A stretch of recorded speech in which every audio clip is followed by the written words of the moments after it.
6 bulan yang lepas, aku diberhentikan kerja atas sebab masalah kewangan syarikat. Berpuluh tempat dah apply tapi belum ada yang terima. Aku dah mula rasa hidup aku flat, hilang passion untuk buat apa yang aku suka.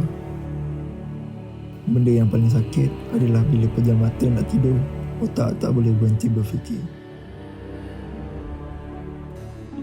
Bila dah mula sedar yang aku kena berjuang lawan semua ni, aku cuba buat apa yang boleh jadikan life aku lebih baik daripada sebelum ni. Sekarang aku masih belum ada kerja, tapi setidaknya aku dapat upgrade diri dan hargai masa bersama keluarga. Bukan semua pertarungan berlaku di gelanggang. Ada yang berlaku dalam diam setiap hari.